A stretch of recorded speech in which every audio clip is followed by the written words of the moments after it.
What's up everybody, it's Hein here. I'm an independent artist. I make folk music and currently I'm making a blend of folk and electronic music. I'm from Australia. I've been an artist for the last 13 years now. It's been a long journey. I was signed to my first record deal when I was 20 years old, the label called Indica Records. I then got signed to a bunch of sub-labels in Germany, in France. Second record came out through the same collection of labels. Third record I signed with Network out of Canada, and my fourth album I released completely independently for the first time under my own label, Livingston Records. So I've been through a lot of ups and downs in the music industry, and I've seen it changing so much in that time. You know, my first album came out in 2016. It's called The Art of Escape, and essentially that record was really a completely different time in the music industry. Spotify had just emerged, so there was less competitions. One of my songs, Rusty, up to now almost 24 million streams, and I think that had a lot to do with not only the quality of the song, but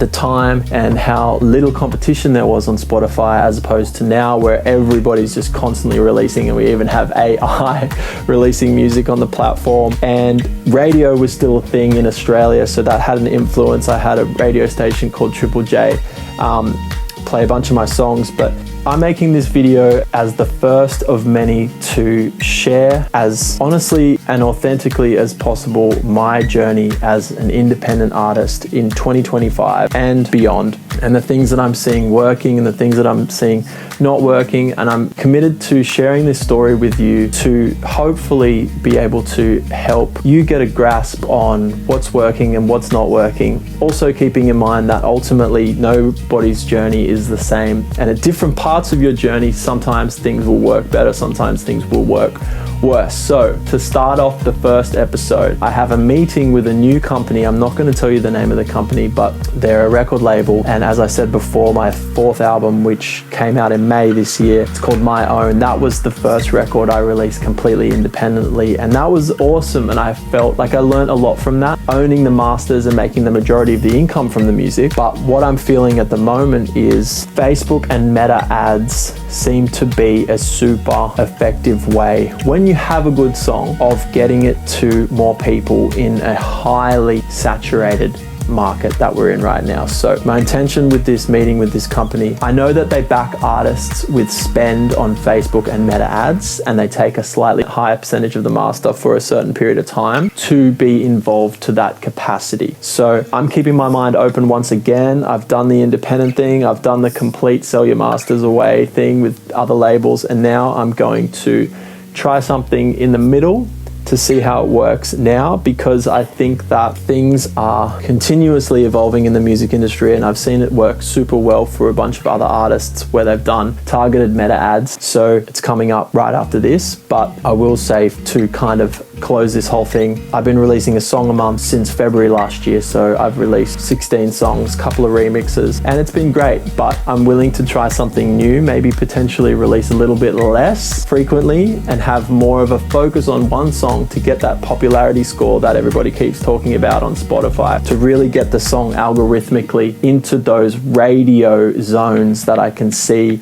You know, I've got friends of mine with crazy radio Spotify stats, and I don't know if you guys know this, but radio is essentially when Spotify plays your song after somebody else's song.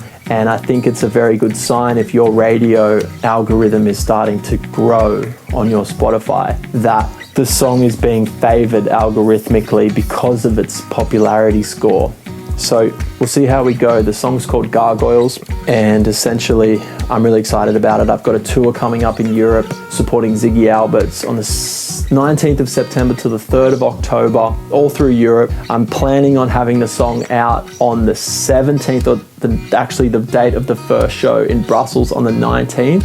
So it's a big rush. I'm feeling a little bit nervous that I'm not going to be able to get the proper lead in, but I have faith, and I'm excited to try something new once again and share the results with you. So let's jump into this meeting, and I'll let you know how we go. What's up everybody? So I just had the meeting with this new record label, and overall I feel really good about it. I feel nervous because it's something new and I've been stung pretty badly in the past. I'm going to get into all of that kind of stuff, bunch of different experiences that I've had with labels over time, but it's just a song by song deal. And I really like their vibe. I like their kind of ethos and yeah, basically their approach to trialing content on Meta, lots of different content to find what actually is performing best and then doubling down on that content to really get people involved and connected to the music. So I just think it's a super logical approach and I'm happy at this point. You know, I've tried a lot of different other ways of doing things to see how this goes. So I'm going to go ahead with this deal and put this next song out. That's going to come out around the Ziggy Alberts tour and I'm going to let you know exactly what the outcome is. So come with me on the journey. This is the very first video in a bunch of videos that I'm going to be making day to day, what it's actually like to be an independent artist. So thanks for being here with me, and if you've got any suggestions on the kinds of things that you'd like to see, let me know and let's get going, everybody. You